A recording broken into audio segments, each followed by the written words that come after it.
Okay, this is a lecture on chapter 13 of conceptual physics, and the topic is liquids. And in this lecture, we'll discuss the following. We'll discuss pressure, pressure in a liquid, buoyancy in a liquid, Archimedes principle, what makes an object sink or float, flotation, Pascal's principle, surface tension, and capillarity. All right, so let's get started. I'm going to break it. I think I've got about four breaks, so it'll be 5 lectures. So it's not one long lecture. Pressure is the force. Oh, let me dismiss this so I don't interfere with the presentation. Okay. Pressure is the force per unit area exerted perpendicular to the surface of an object. In equation form, pressure is equal to force divided by the area. It depends on the area over which force is distributed, and I've got a little graphic in the next slide to show you. But the unit for pressure is the Pascal. 1 Pascal equals 1 Newton per square meter, or PSI, pounds per square inch. If you have a little tire gauge, most likely it's in PSI, pounds per square inch. In 1 pound per square inch is equal to 1 pound divided by a square inch, as it's indicated here. Now, let's look at these 2 books. These 2 books are identical. They weigh the same, but the red one has less pressure than the blue one.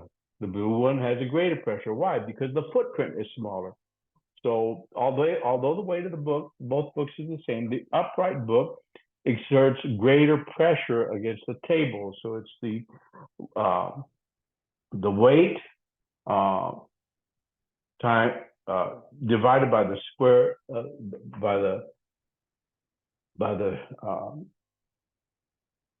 by the footprint, by the area. This is a larger area, so it's less pressure. This is a smaller area, so it's a higher pressure. They're in some old cathedrals and things that have like wood floors, some museums, a woman can't walk in with spiked heels because she exerts a great amount of pressure in that small heel of hers. It can damage the floor. Even though she's not as heavy as a man, she's still exerting a lot more pressure. Okay, here's an example of a teacher line on nails. She's unharmed because the force is applied over many nails. It's distributed. The combined surface area of the nails results in a tolerable pressure that does not puncture the skin. And you can see they have an apple here. I'm sure somebody had to force that down just to show that the nails were sharp. Okay, when you stand on 1 foot instead of 2, the net force you exert on the floor is it less? Is it the same? Is it more or none of the above? Well, they're asking about the net force. So the net force doesn't change. So it's the same. Note the distinction between force and pressure. Pressure is force per area divided by the area. Okay, when you stand on 1 foot instead of 2, the pressure you exert on the floor is less, the same, or more. Well, if you're on 1 foot, you've divided assuming your feet are the same size, you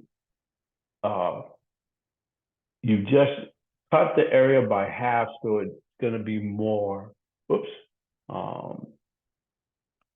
There, more. Since the same net force is applied on half the area, the pressure applied by 1 foot is twice the pressure applied by each of 2 feet.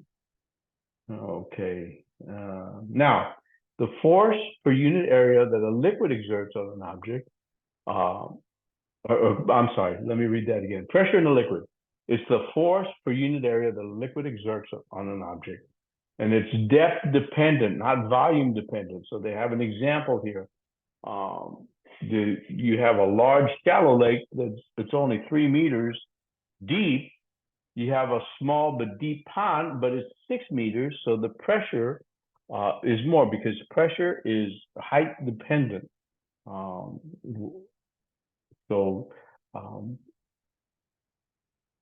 here's another example. You swim twice as deep, then twice as much weight of water above you produces twice as much pressure on you. Okay. Now the pressure in the liquid acts equally in all directions.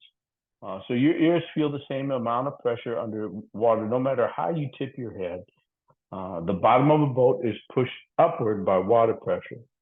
Pressure acts upward when pushing a beach ball underwater. We used to do that as a kid, try to sit on a inflated beach ball. It's difficult to do because the buoyant force is pushing it upward. It's easy to slip off, especially if it's a slick beach ball. Okay, now pressure is independent of the shape of the container. Whatever the shape of a container, the pressure at any particular depth is the same. In equation form, the liquid pressure equals the weight density times the depth. So you can see this woman has a bunch of different shapes, but they're all at the same level. The pressure is the same in each of these. There's an example in the book of a little fish swimming through different shaped beakers that are all connected at the bottom. So let's see. Water pressure provided by a water tower is greater if the tower is taller, holds more water, both A and B, or none of the above. Well, yeah, we said, if you think of the big lake that was 3 meters versus the small pond that was 6 meters, it's height dependent. So it's taller. Only depth, not the amount of water, contributes to the pressure. So the taller the water tower is, the more pressure it would provide. Okay, the effects of water pressure, it acts perpendicular to the surface of a container. So you can see this container, only this perpendicular force is really in effect. These cancel each other. Any that are not perpendicular to it, they cancel. So it's really only the perpendicular to the surface forces that count.